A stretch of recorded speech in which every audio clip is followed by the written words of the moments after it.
Hello, world, and welcome to another episode of Marcel Mindset TV. Today on the show, we brought a very special guest here. You know, I've been following this man, his Instagram posts, and it's been very informative, educational, and I'm learning so much about financial literacy. So I thought I'd send him a message because he's got a bunch of value, a bunch of jewels that he's going to drop here on the show today. Remember, guys, subscribe to the channel, hit that like button below. And if you find any type of value from these episodes that we deliver on a weekly basis, make sure you go out there and you share it to someone that you think it can help them grow. So I'd like to introduce my guest to the show, Kwasi Prempeh. How you doing? Doing good. How are you? I'm good. It's great to have you on the show. Thank you for coming on. Glad to be here. That's great. You got this bright smile on. You got the gold chain on, man. You're looking good, Kwasi, and I'm excited. Yeah, I can't complain. So, life has been good, so can't complain at all. Yeah, that's great. Keep shining, keep smiling, keep producing that content, because that content is what people need to build generational wealth. That content is what people need to excel themselves, to propel themselves forward. And I don't feel like there's enough people like yourself out there producing this type of content, especially a Black man like yourself. Our community needs more people like you. So I just want to take off my hat to you and say respect for what you do, Kwasi. Yeah, no, I appreciate that. This is sort of something that I just started not too long ago. It's literally been maybe 4 months.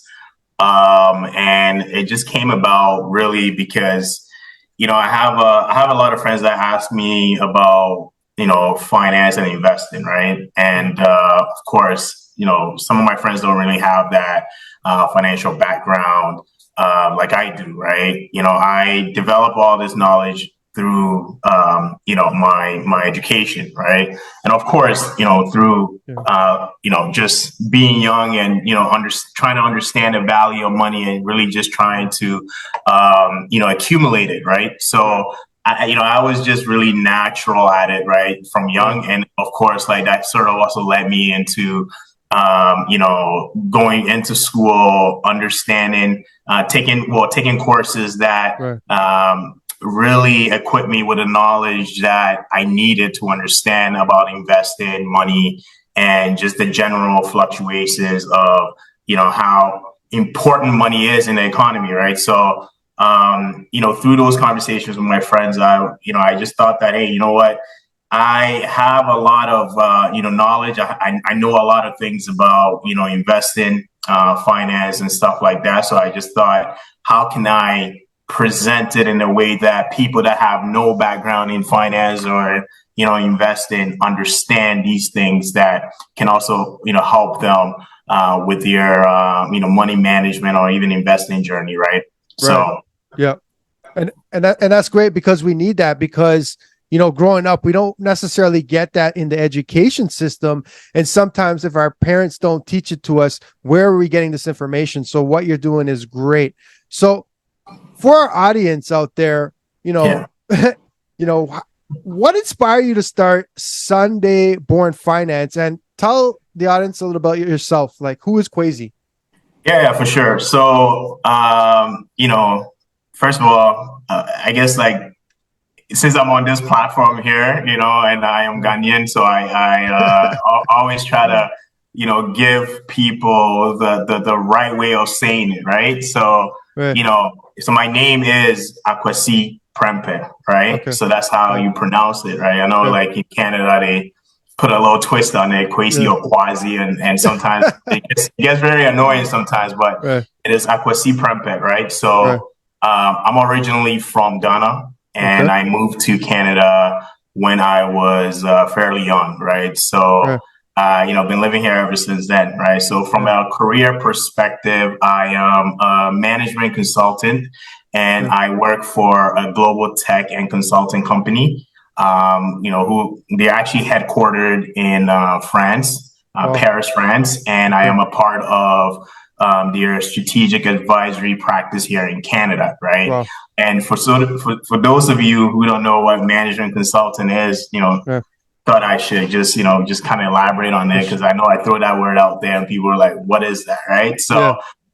So management consultant, if you really think about it, it's it generally it involves providing expertise and advice and solutions to companies to really help them improve their performance and solve any complex problems and really help them achieve their goals, right? So if you take a step back and really look at it currently, I am really just focusing on helping clients with their transformation journey, right? So if you think about it, it's like having this big adventure for companies, right? And you're sort of helping them and guiding them through important changes, like, for example, upgrading the technology, or even changing how they work, right? So you sort of help them to map that out, make a map, deal with any problems along the way, and really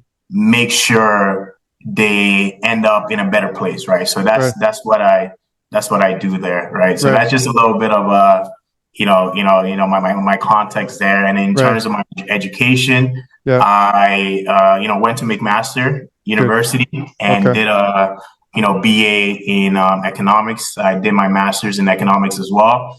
And then also did my MBA. So it's wow. A little bit of So I did I mean, learning is good, right? I mean, learning always, learning has always been a thing that I've been really I've really taken a keen into, right? So yeah. And I just want to interrupt you here. You got your master's, the MBA. That's a big time program, and we're going to talk a little bit later about education in the show, because there's a lot of controversy, around people saying don't go to university and people saying just be an entrepreneur. So, we're going to talk about that a bit later, and, respect for, completing that MBA, because it's paying off for you.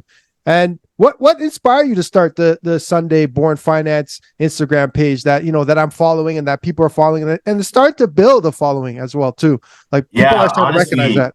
Yeah, for sure. Like I said, it was really because of my friends, right? Like they do ask me a lot of questions on investing. Hey, Kwasi, what do you think about I'm new to this. How can I get started? Right. So it started off with those sort of conversation. And I'm the type of person I like sharing. I don't gatekeep any sort of information. Right. And I'm constantly keeping up with everything that's going on, especially in the business world. I mean, as part of my job, I kind of have to, right? But then, investing particularly is something that over the years I've evolved. My sort of thirst for knowledge about how to build wealth has just evolved over the years, and it's something that I'm very passionate about, and it's something that I'm passionate about actually showing people, right? And so that's really how it started, right? Just through those conversations. I have younger siblings that I'm always trying to get them involved in investing, right? They're very young, so when my little brother turned 18, we opened a Wealthsimple account, and we've just been helping them sort of make sound decisions about what to look for and stuff like that, right? Yeah, that's good. It's always good to start people off young, so when you get to a certain age, you're not like, oh, let me start saving now, or let me start investing now. The investment's already been made maybe 10 years, 15 years ago, so that's great. So we want people in our community to start investing from young, start investing early. If you got to find people like Kwasi out there who's providing that information, follow him, ask him questions, and hopefully this turns to some business that, that you could really, help the community. And I hope that's the vision at some point, because you got those skills. Oh yeah, for sure.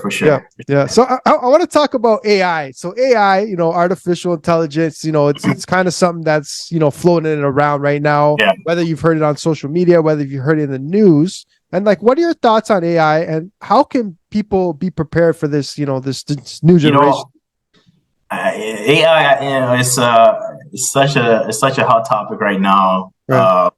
it's coming, right? It's something that is inevitable, right? And it has the potential to really transform a lot of industries out there, right? Yeah. I mean, you see what ChatGPT is already doing right now, right? Yeah. It's I sometimes I wonder how efficient I would have been, if I had ChatGPT, even going to school and even starting my Of career, course. and using that tool, right? It's a Right. powerful tool, right? So I think AI is something that is here to stay, and I think that Yeah. people really need to start having the mindset of how can I, align myself with this wave of technology that is really transforming our day-to-day lives, right? So Yeah. to help people prepare, I think that first of all, it really you really have to go back to the basics, right? You really have to learn about what it is, what is AI, right? Right. Yeah. What his applications are. Maybe not so much of his applications, but Right. just like learning the basics, right? And Right. just the potential impact it can have on not just like industries, but Yep. you as an individual, right? Right. So there are online courses out there. One of the online courses that I use is Udemy. Udemy. The courses there are very cheap.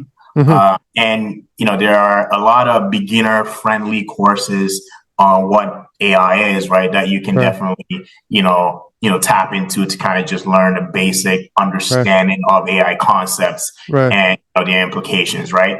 Right. Another thing to sort of, be prepared for this wave is just having a mindset of how I can develop my skills to align with it, right? So developing those like complementary skills, right? That Yep.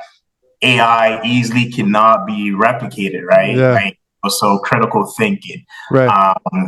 being creative, right? Right. And even from that creative standpoint, you got to understand that AI really didn't create itself, right? No. Yeah. It was somebody who thought of a way to improve the Right. way we do things, to improve things around us, Yeah. and then created that, then created the concept, and then ultimately it led into this whole, realm of what AI is, right? Right. And again, it's somebody who was being creative and thinking outside the box that Right. was able to kind of create this transformative, technology, right? Right. So having that sort of complementary skills and doing things that AI cannot easily replace, critical thinking, creativity, like I Right. just mentioned, right? That emotional intelligence, because AI Right. doesn't really have, No, emotions yeah. like that, right? So you kind of have to Yeah. have that, ability to improve on those skills, those soft skills, right? So Right. things that will make you more, valuable in the Right. AI world, right? And then Right. also really just embracing the change, right? Like I said, it's really inevitable, right? It's coming, right? Yeah. Exactly. So that's something that you kind of have to wrap your head around. And as AI becomes more integrated into our lives, right? Right. Having that ability to embrace it and willingness to actually learn and adapt it will be definitely essential, right? And then also having and also using it, right? Like actually using it, Right. exploring Yep. AI hobbies, or just things that you can use on the day to day, like Chat Right. GPT. Right. Learning about it, understanding how it works and stuff like that is definitely something that can Right. get you started, right? So it's just Yeah. arming yourself with all these things can definitely be essential in the future for your growth in Yeah. this world, right? So Exactly. Yeah. Yeah. yeah, That's honestly great advice. I listen to podcasts every day and I hear different exactly, people yeah, talking about AI, and like I haven't heard this advice yet. So, this advice that you have given might go viral. This is some big advice. Develop some of those soft skills, create critical thinking, creativity, yeah, emotional intelligence. Like you said, that's some big advice, so you don't get wiped yeah. out, by AI, Absolutely. right? Yeah, yeah, So yeah. It has. I mean, like I said, it's coming, right? Like it's coming. Yeah. we work with companies that are already thinking about this already, right? And these are, like as a consultant, these are the things that you kind of have to look out for and really understand so that you can go to your clients and identify areas in their business that they can use to improve, right? Exactly. So you have to embrace it. You got to start thinking about ways to adapt to how the world is changing. Otherwise, right, you're gonna lose a lot of competitive edge, right? So That's true. Yeah. if you're not thinking like that, your competitors are. So Right. just not even on a business level, but just on a micro level as an individual, right? For folks that are in the market looking for jobs and stuff like that, really understanding how jobs are shifting is something that is very essential, right? Looking at your job and recognizing that, is this something that can easily be replaced, right? Is this like a routine, monotonous task that I'm doing on a daily basis that AI can just come in and just get rid of it, right? So on an individual level, you have to look for those type of things and do your research, right? Exactly. So, yeah, that's good. Do your research. There's resources out there. Kwasi's available. You got Udemy, like you mentioned, right? So that's some great advice. Make sure you guys are applying the advice that you're learning here on the show. So thank you for that, Kwasi. So I want to shift to home ownership, right? And I want to talk about millennials, right? And I see a smile on your face. And this is a topic where most millennials feel like home ownership is out of reach, and I want to ask these questions. Number one, is it out of reach? And number two, if it is out of reach, what are some other investment strategies that our millennials audience can look at? So, oh man, this is a loaded question, right? So number one, is it out of reach? Currently, it just depends, right? Like I said, everybody's different. I got into the market in 2021, right? So not too long ago, this was just right around the time that interest rates were, of course, like very low due to COVID.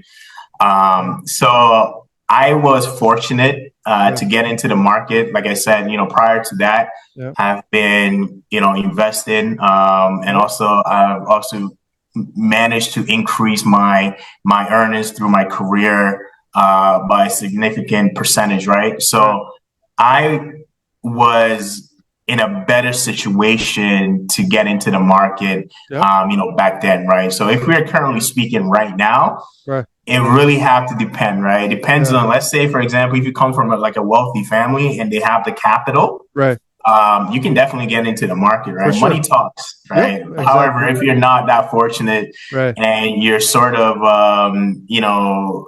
trying to scratch the surface and trying to get into the market, it's definitely going to be hard for you given the interest rates right now, right? Exactly. So it's all hopes are not lost yet, right? but again, home ownership, and like I always say this, right? Home ownership is not the only investment out there, right? It's a piece of the puzzle a piece of the wealth puzzle, if I should say it right. So there's a lot of alternatives, right? Like you just mentioned, invested, right? Now, the conception of investing for new investors are a little bit, from my experience talking to people that are just, new to investing, it's like, they have this perception that, hey, you know what, I'm going to invest, I'm going to become a millionaire by tomorrow, right? Obviously that's not reality, right? So investing for me has definitely helped me. I know when I was in the process of getting my place for the 12 months, I invested in safe investments like the NASDAQ, ETFs, etc. Right? So there are investment vehicles that definitely can be an alternative to home ownership. So, like for example, one of the examples I always like to give is I use, and for those of you who don't know what index funds are, so an index fund is sort of like a basket of stocks, right? So imagine you have a basket of stocks, right? And you're putting your money into the basket, right? So what it allows you to do is purchase a whole bunch of stocks with that investment that your initial investment that you just made, right? So if I'm investing $100 in a NASDAQ, right, my $100 is spread across all these stocks. Okay. Yep. Right? I'm buying ownership in all these stocks in the basket. So what it allows you to do is allows you to limit your risk, right? So if one company is not doing bad, it's okay. The other companies are, in theory, also performing well. So your overall, the $100 that you put in doesn't eradicate. All of it doesn't go away, right? Versus when you invest in an individual stock, you're putting your 100% risk in that stock. So if it goes out of business, you lose all your money. Your money, exactly. So over the years, right, NASDAQ is something, the NASDAQ index funds is something that I've been investing in. And, I always do the comparison, again, do your research on it, right? And this is an example I like to give, right? So 2003, right? If you were to just put $100,000 in the NASDAQ, right? That would have accumulated. And again, assuming that you're not putting any sort of contributions in that fund, right? That would have accumulated today to about close to $1 million, so 960,000, right? Just having that $100,000 in that NASDAQ fund, right?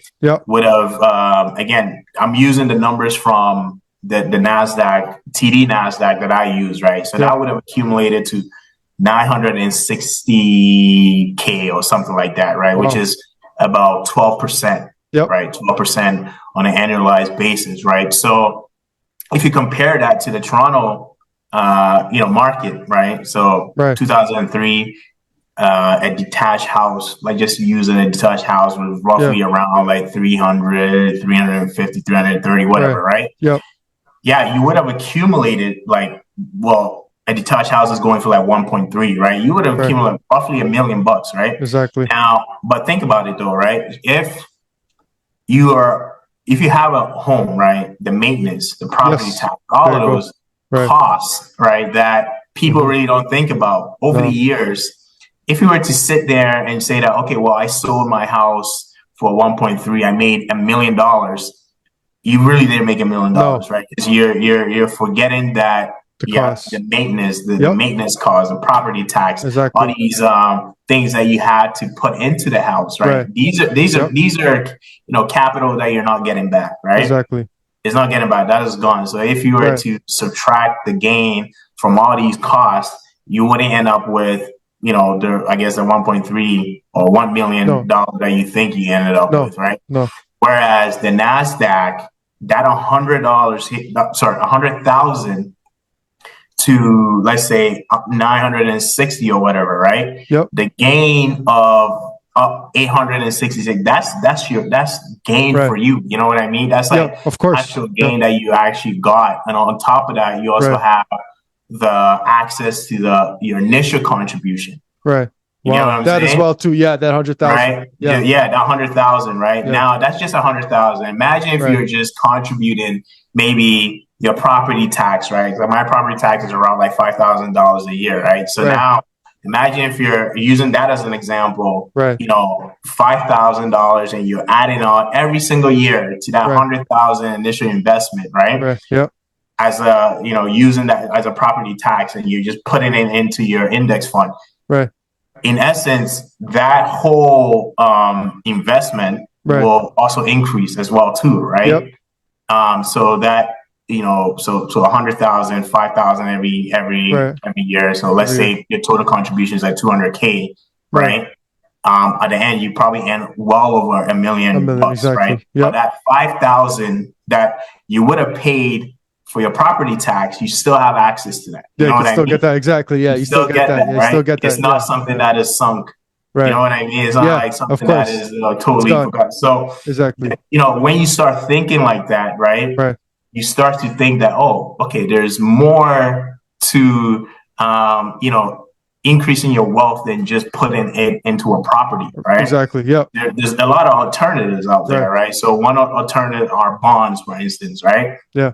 And I always say these are things that if you're saving for a house, You know, savings accounts is amazing, right? No, not really, right? Savings account, if you know traditional savings account, Right. they don't really give you much at all, Not right? much. Yeah. So, things like bonds, right? Right. Things like, treasury bills and stuff like that. These are investment that in the Right. short term can give you a higher return on your investment than just putting your money into a savings A account, right? bank So there savings account. are things Yeah. out there like bonds, and even if you're still interested in real estate. There are investment vehicles like there are real estate investment Yeah. trusts, the The REITs, REITs. Yeah. The REITs. right? That Yeah. that also allows you to invest in real estate without Exactly. directly owning Yeah. property, right? So Right. so that is something that you can look into as well Yeah. too. But overall, I think those index funds, ETFs, mutual funds as well is definitely a good investment to kind of look at Yeah. as an alternative, right? Because Alternative. over the Exactly. years, right, just like the example that I just provided, definitely Right. provides you with that capital gains as well, right? So Yeah. Yeah. Class is in session. You got to yeah, get your paper and your pen out because Kwasi just yeah, delivered huge advice, because there's a lot of programming around buying a home, right? And everyone thinks, oh, I just exactly, have to buy a home, buy a home, buy a home. That's the dream. But there's yeah, other strategies you can invest in. yeah, And yeah, for sure, stocks, like you mentioned, are lower barrier to entry as well. Too. You don't need this yeah, 50,000, 60,000, 70,000 down absolutely, payment. So, that's great advice. Guys, go back about 5 minutes, rewatch that, take down some notes, and start yeah, applying what you learned here from Kwasi. Thank you for that information. yeah, for sure, I'm even taking my own notes because I'm about to do the same thing too. Classes in session for me too. I'm learning a lot from you here today. I just want to thank you so much.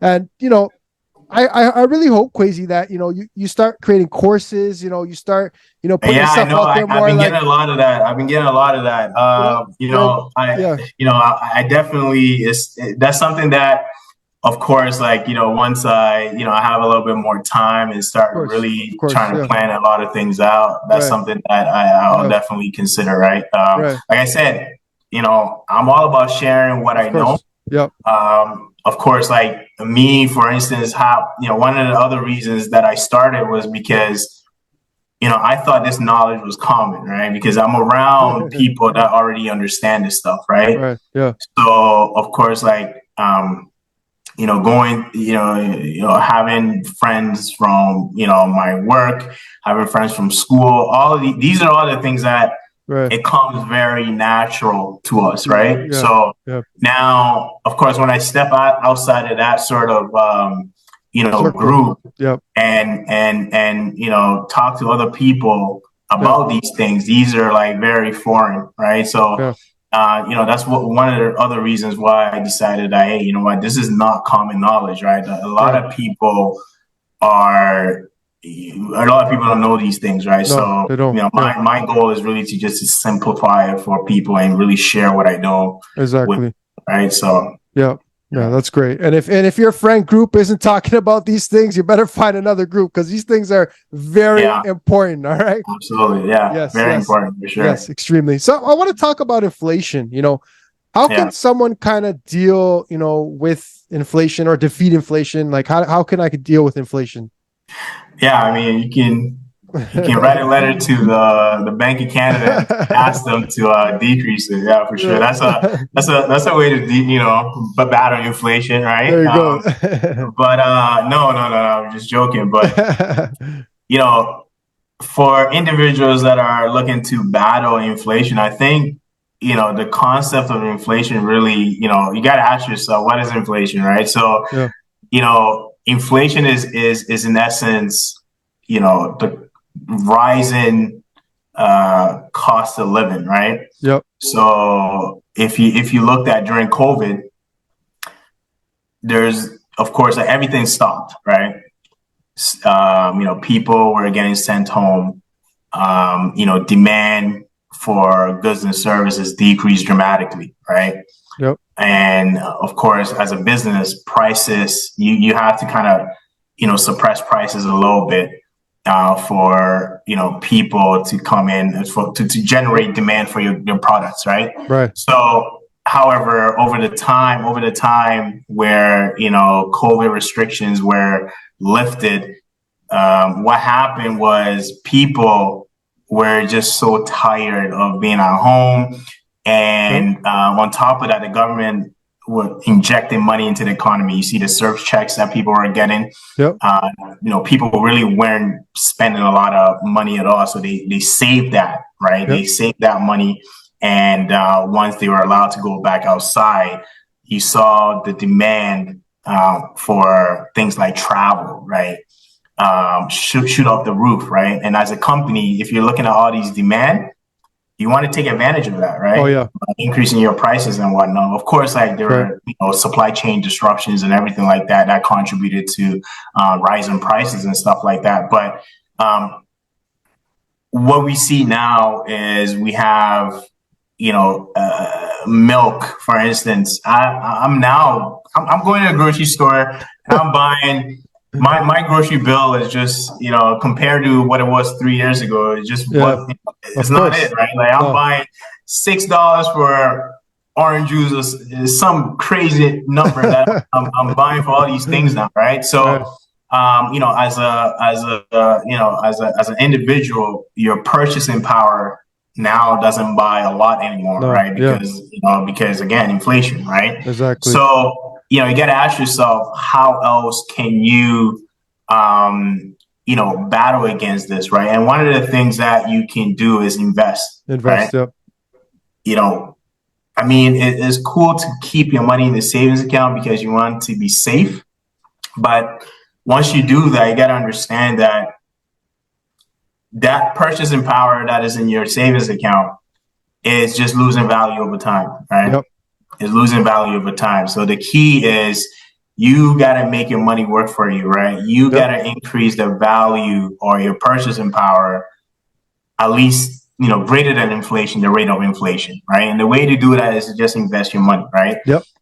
So like I just mentioned before, by investing in things like, index funds, ETFs, or even growth stocks, if you really want to be technical and really get into stocks that can provide you extreme value over time, then look into growth stocks, right? Or look into value stocks, right? Stocks that are selling cheap right now compared to the intrinsic value, right? So look into those type of stocks to help you generate at least value in your value in your money that is greater than the rate of inflation, right? So that's one thing that you look at it. You have to invest, right? You have to look into real estate, like I just mentioned. There's REITs investments that you can look into, and also commodities that historically has proven to increase in value during peaks of inflation, like gold and silver, for instance, right? So things like that, right? And you can do all of these by just going to your bank, right? Like you can, I used to be a bank teller, right? I used to be a bank teller. I had folks come in buying gold and stuff like that, buying silver, and that was a way to just hedge inflation, right? Because they understood that inflation is sort of reducing their purchasing power, right? So look into things like that. That's great, because I strongly believe in that. And like Kwasi was saying, you can go to the bank, you can buy gold. You got to find a way to hedge this inflation, beat this inflation. Invest in assets. So that's some great advice, because like you said in the show, if you're just having your money as a savings account, your purchasing power, that same money today is not the same in a year or 2 years. So find a way to invest, REITs, whatever it is. So great advice there. So, what are some industries that you recommend people gain some skills in based on where you see the job market is going in the future? Yeah, that's a load of questions as well. I think there's a lot of things that are happening right now, right? And just sort of keeping your tabs on all of these things can definitely help you, right? So stuff like one of the things is renewable energy, right? So there's a lot of conversations around sustainability, renewable energy. And these are things that are, in essence, going to shift a lot of companies' decision, right? Yeah. And because again, these are things that as consumers you care about, right? You Right. care about companies' sustainability goals, and you want to see them actually make effort towards, renewable energy and sustainability and reducing emissions and all of that stuff, right? So I think skills in that sector is definitely going to be key. Right. For especially for high school students or college students that are looking to transition to a career that has high potential growth, right? So renewable energy, cybersecurity, right? So cybersecurity is one area that is definitely going to, in my opinion, is definitely a hot industry to be in, right? And if you look at how now everything is just moving digital, right? And of course, if you're sort of moving things in a digital aspect, there's a lot of data, right, that you kind of have to consider. There's a lot of data that you have to protect security, right? So people people that are looking to kind of enter into that market is definitely going to see some benefits. And just to even transition into data analytics and big data, right? Like I said, a lot of companies are looking to how they are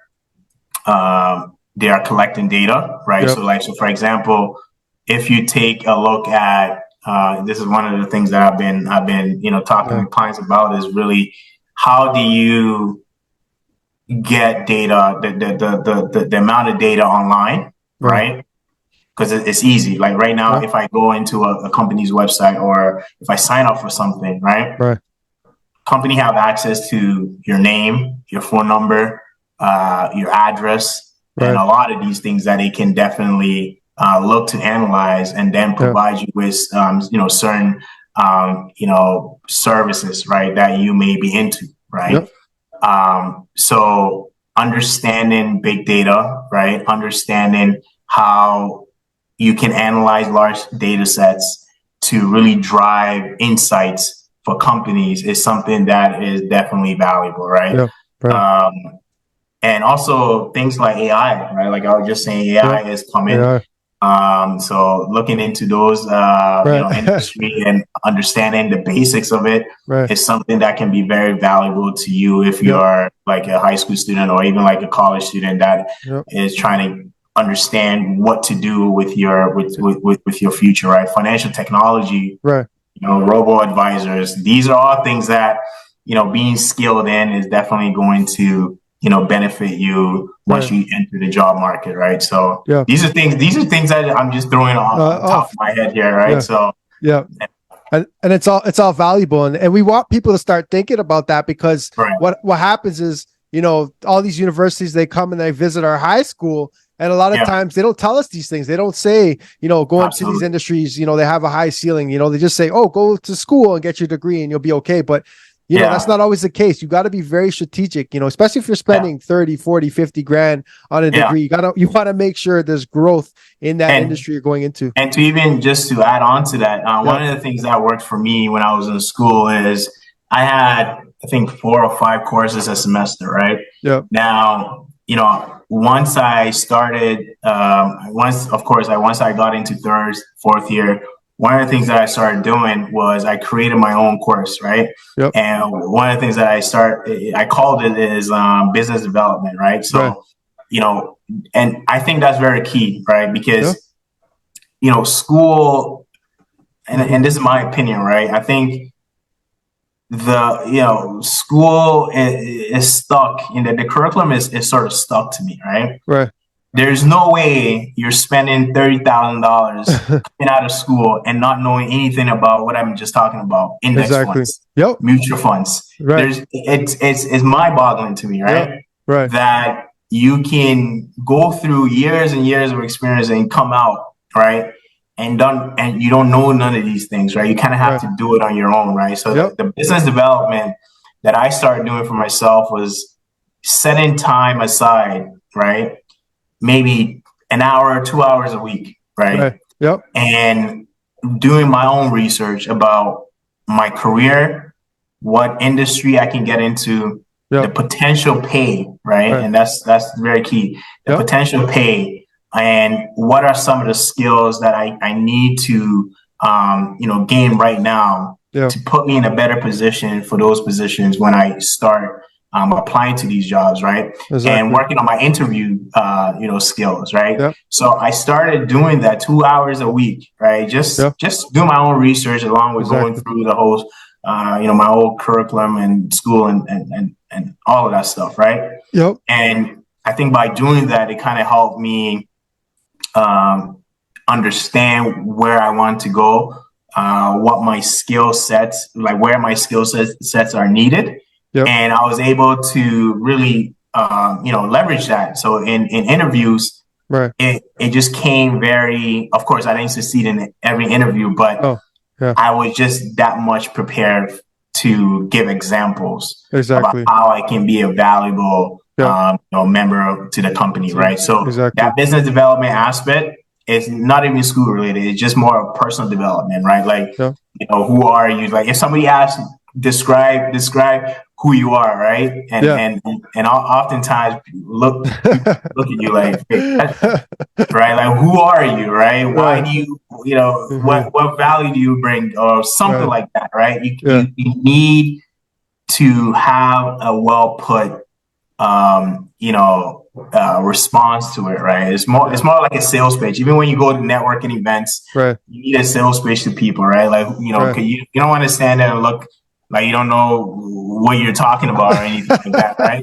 You need to be prepared for these things, and how you prepare is really setting time aside for yourself and really learning about who you are, your skill sets, and everything in industry and potential pay, etc. Right? So yeah, that's good. And you were thinking ahead, and not a lot of people, think ahead like you. So we want to encourage people to start thinking ahead and being strategic and planning and, taking on that personal development journey. That's very important. So thank you for that value and that information. And we did talk about high school students. And, my goal is that, high school students watch these episodes. So, they're prepared for the future. They're making better choices. They're thinking about things, better than maybe the millennial generation did. Right. And they're more aware and they're more awake with social media and everything like that. The opportunities there are more now. So we want to see more people that are wealthy. We want to see more generational wealth. So that's why I started this channel, to create that space, so if you were to talk to a group of graduating high school students,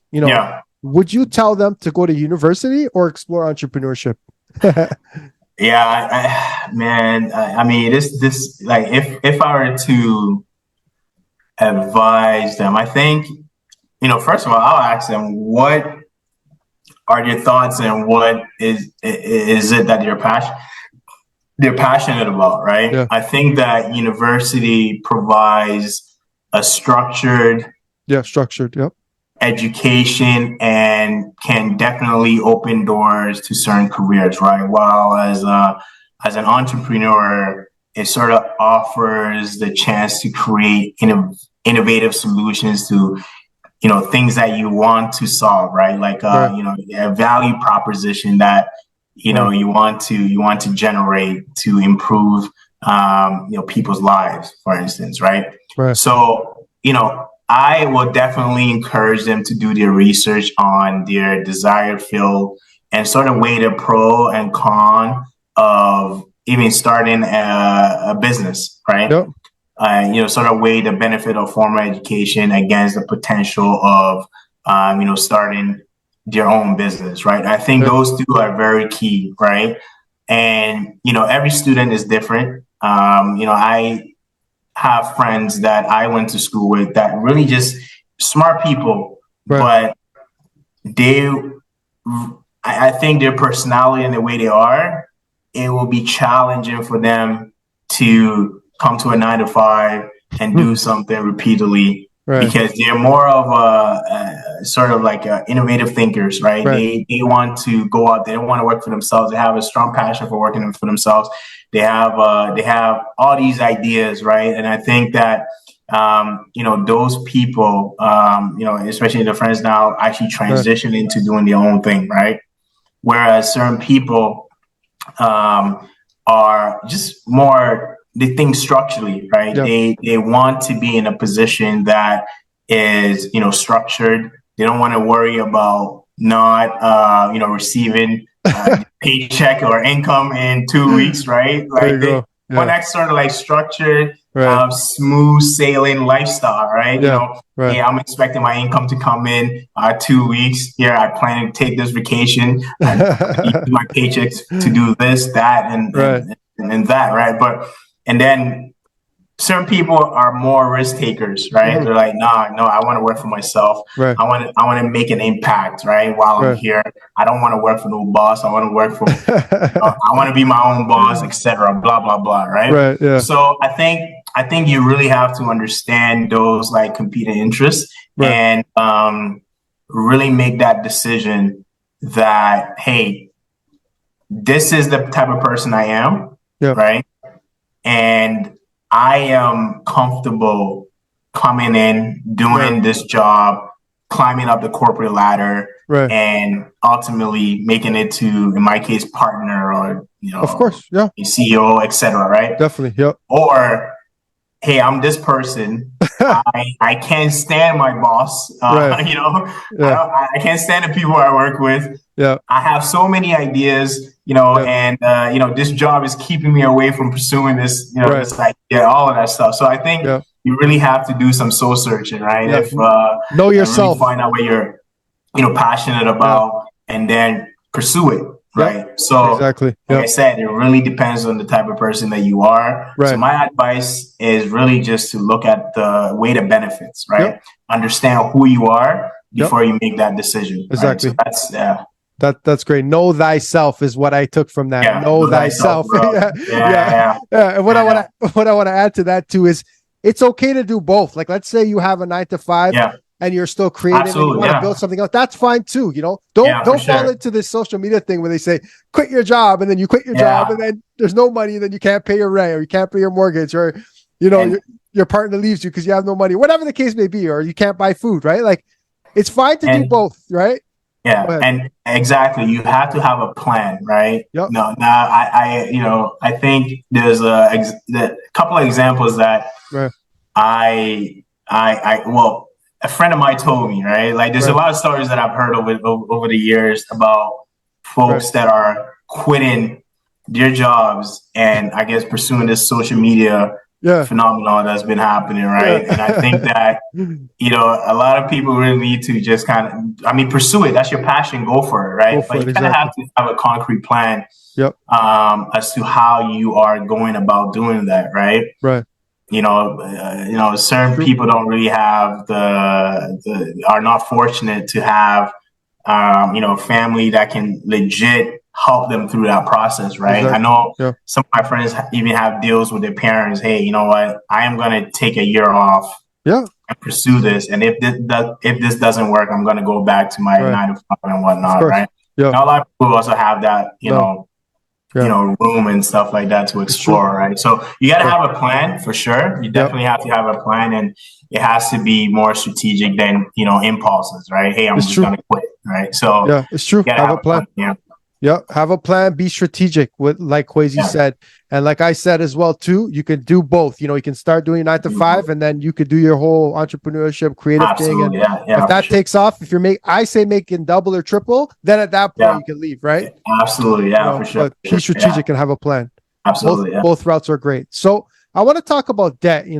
And I want to ask you 2 questions about debt. Is it better to pay off debt or invest? And is debt good or bad? I think that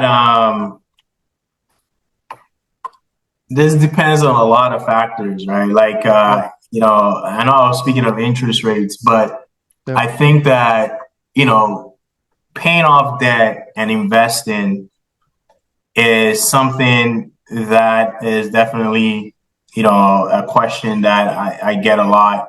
And for me, it depends on interest rates, right? So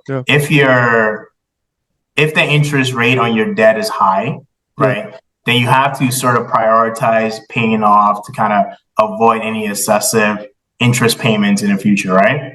Versus if it is low, you can consider investing, right, as sort of like a potential return, because the potential return could outweigh the interest cost, right? Yeah. So those two things matters a lot, right? Yeah. Because you don't want to be stuck in a situation where you have rising interest rates, Right. and on top of that, you're having to pay more than you would have if you weren't prioritizing paying off your debt, right? Exactly. Now, again, everybody's situation is different, so I understand, Right. right? But for me, I think investing is always good, right? I mean, try your hardest to just put money aside and put it into a safe, investment, right? But one of the factors, like I said, is definitely interest rate is definitely a key, component to paying off your debt and investing. Yeah. It really depends. It depends. Okay, that's great. Yeah. All right. So, we talk about credit score, and some people say, I don't care about my credit score, I'm not going to need it, and some people say value your credit score. So how important is our credit score? Yeah, I think, it's definitely important, right? Because like credit scores determine how credit worthy you are to, institutions. Like, for example, if you're going for a loan, Yeah. you're gonna need to have a good credit score, right? So it's very important to always have that in mind, that if you're going to borrow money from anybody, right? I mean, in this case, like corporation, banks, etc., right?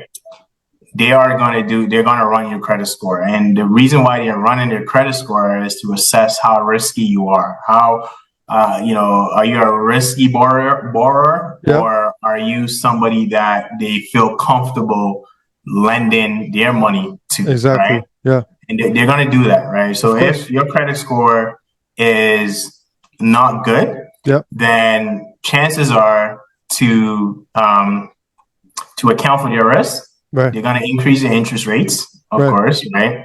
And I mean, to a certain extent, if ultimately if it becomes really bad and your credit score it's just horrible, they're not even going to give you the loan, right? Yeah. So I think it's very important to understand that concept, and it's very important to do things that is not going to put you or jeopardize your credit score, right? So if you're looking at things like credit cards and you're not paying that off, and even defaults on certain loans, all of those items or actions are being tracked, right?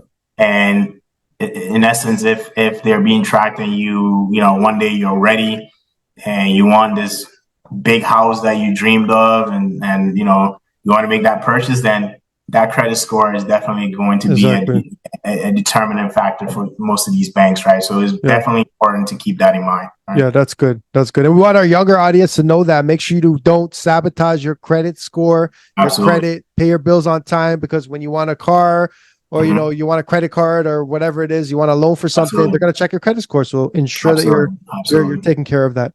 All right. So, the show's been so great. I got 2 final questions to ask you.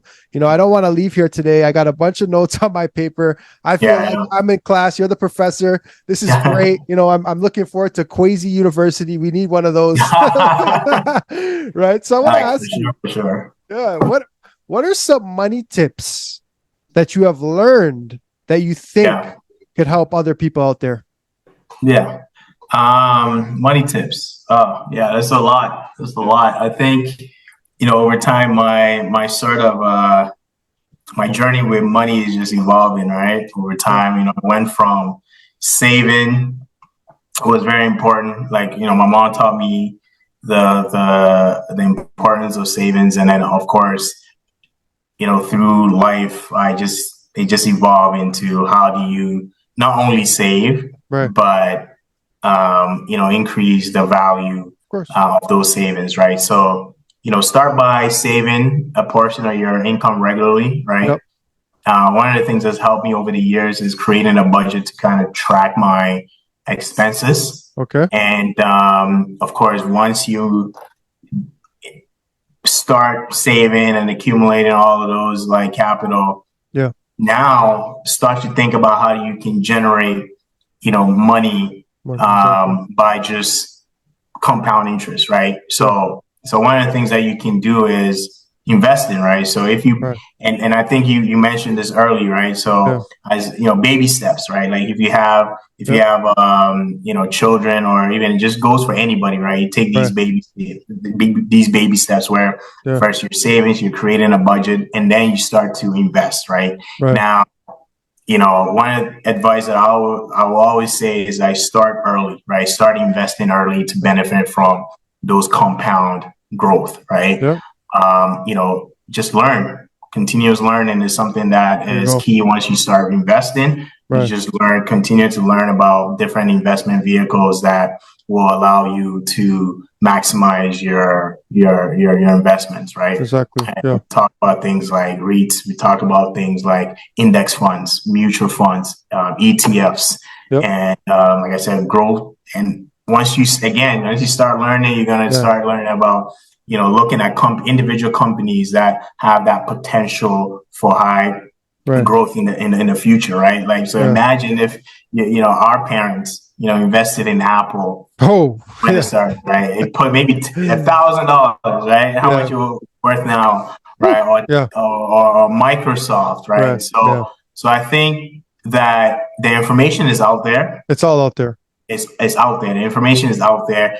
I think that one of the things that I came across in talking to some of my friends, and particularly about investing, it's to me it's almost as if it's so overwhelming to them, right? Right. I guess when they think of investment, they think about all these numbers, Right.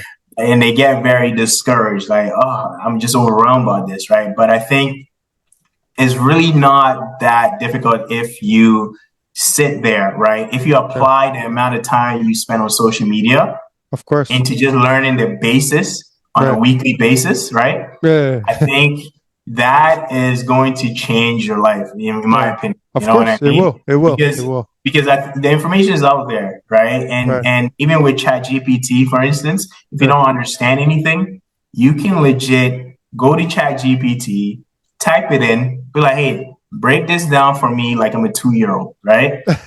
And no, it is a command. It's a Yeah. command system, right? So Right. you can and ChatGPT will spit it out for And you tell you. and really break it down for you. So Right. and once you start learning, you start to think, wow, this is not really that complicated, right? Right. Yeah. I think it's just being curious, and also just taking the first step Yeah. in learning. And especially if you want to grow your money, you want to grow your savings, etc., you have to become comfortable of learning Yeah. about investing your money, right? Making your money There you work go. for it. You Yeah. gotta become comfortable with that, Yeah. right? So Yeah. Make your money that's work for you. definitely the tips, right? So start saving, think about investing, and then continue to educate yourself about personal finance, right? Because there's a lot of information out there for people to Yeah. learn. That's great. That's great. Yeah, Great advice. Great tips there. Thank you so much, Kwasi. This has been such a great show. Like I absolutely. said earlier, I've learned so much.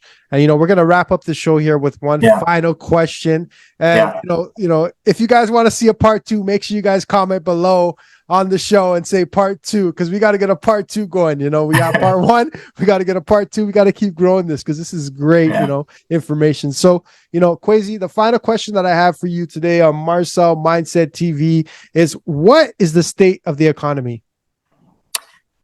Oh man, that's a good question. The state of the economy right now, I think that there's a lot of competing, like, not interest, but there's a lot of components to it, right? Of course, you have interest rates, which is something that is a huge topic in people's homes right now, Right. especially if you look at variable interest rate, right? People with variable mortgage interest rates.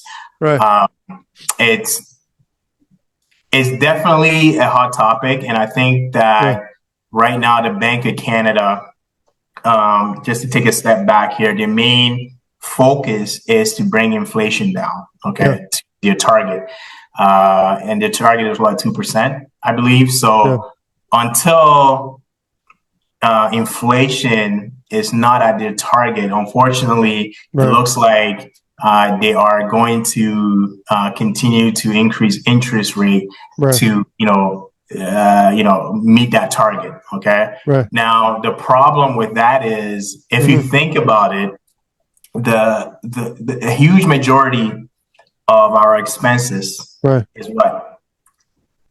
Right, our household expenses. Household, like living expenses. Yeah, it's rent and it's mortgage, right? So if you're increasing interest rate, and especially if you have a variable interest rate like I do, mortgage like I do, that would change. Then the majority of my income is going towards servicing that mortgage, right? Yeah, exactly. And what that is doing, in essence, is it is going to limit the amount of disposable income that I have. Exactly. Now, if I have less money to spend on, let's say, pizza or go to the movies and whatnot, right? What end up happening is that I cut back on all those expenses, right? Now I don't have, all these expenses like Netflix become discretionary to me, right? Exactly. It's not something that I don't really care about, because I need to save money to actually put towards my mortgage. I don't care about Netflix. I limit the amount of time I go out to eat with my friends, right? Because the cost, right, the majority of my cost is going towards my mortgage or even rent in most people's cases, right? So what ends up happening is that we reduce our spending, right? And businesses, companies don't earn enough, revenue, right? Because we're not buying their products as much. Right. And that it creates sort of like a trickle down effect, where if companies are not making any sales, it hurts their bottom line. So the first sort of act that, companies start to take is, hey, let me lay off people. Right. So once you start laying off people, right, this is where it becomes an issue. Right? Because once you lay off people, now you can't pay your rent, you can't pay your mortgage. What are you gonna do, right? So that's really, I see, is heading towards that stage in this economy now, where interest rates recently, I think it went up from, I think within the last 3 months, has been increasing by maybe 0.3%, which is, again, it's not that much, but it's showing upward trend, right? And if that continues, it will become a problem, because if that continues, right, like the scenario I just provided you, it's going to be very hectic for people to service the amount of debt that you're in, right? And speaking of debt, if you look at Canada, it's funny, because if you look at our debt to income ratio, or debt to household income, it's above 180%, right? So meaning that for every dollar of income that we earn, we are servicing that income with $1.80 of debt, right? And that is ridiculous. We're spending more than we're making. We are in debt. We're spending more than we're making, right? And even on a national level, right? Our national debt is greater than our GDP, right? So if you really think about it, it's like we are in debt, and they're increasing interest rates, right? Which is adding more to the debt. Now, the only thing now that it can trigger and really make it bad for everybody is the employment, is the job market. If companies start laying off people, that is where we're going to see a recession that is just, it's just not going to be it, you know what I mean? So, once they start really laying off, people, because again, because of less demand for goods and services, less profits, then, again, companies' first sort of reaction is like, hey, you know what, let's cut back on our workforce, right? Because the workforce cost is one of the, if you look at a company's balance sheet, their salary expense is one of the largest costs to them, right? So if they want to save, that's the first thing they go to, is just cut off people, right? And then when you do that, this is where the recession, will be triggered, right? So hopefully the Bank of Canada can give a little bit more thought into just increasing interest rates, right? And really come up with like a more beneficial strategy than just going towards, hey, let's just increase interest rate because we want to lower our inflation target to 2%, right? Right. So they really have to be careful about that, because once it starts trickling down to the job market, that is where we have an issue, and it can be very, very, very hectic for a lot of us, right? That have terrible interest rates, and a lot of us that are actually going into the renewal stage of the mortgages, right? Because they were having, I think 2019, the interest rate were like 2%, 3%. Versus now you're looking at 6-7%, right? Yeah, exactly. So that's a significant increase in your household, expenses, right? So that's definitely going to be an issue once people come up for renewal. And we already see the renewal rates are starting to kind of tick up a little bit. So we really need to kind of, the Bank of Canada needs to be just aware of these things, right? Because the state of the economy right now, we are living in debt. So that's that's great. And that's why your income needs to go up. That's why your value needs to go up, because inflation is going up, interest rates are going up. So you got to find a way, to increase your income as well too.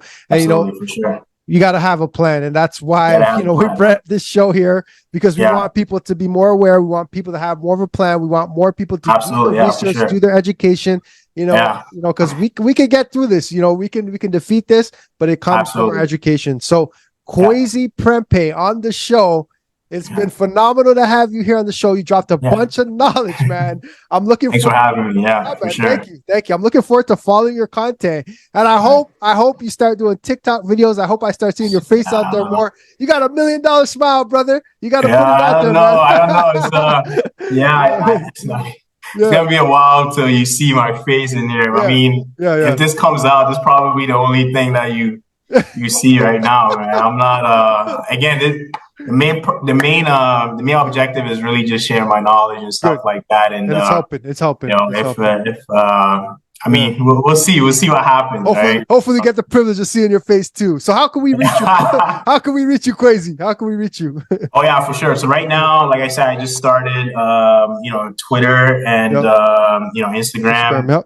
You can reach me at sundaybornfinance, right? And, Sundaybornfinance on Instagram, and then that's on Twitter too, right? That's on Twitter as well, yeah. Twitter as well. Kwasi Prempeh. How do we say the Ghanaian way? The Ghanaian way. Kwasi Prempeh. Okay, Kwasi Prempeh on the show. Thank you for coming on. It's honestly been a pleasure. Remember, guys, subscribe to the channel. Hit that like button below, and if you find any type of value, and I'm sure you did, my page is full, and yours will be too. From this episode, subscribe to the channel, hit that like button, and remember, share this episode. Thank you, Kwasi, again, and I wish you all the best, my brother. I appreciate it. Thank you.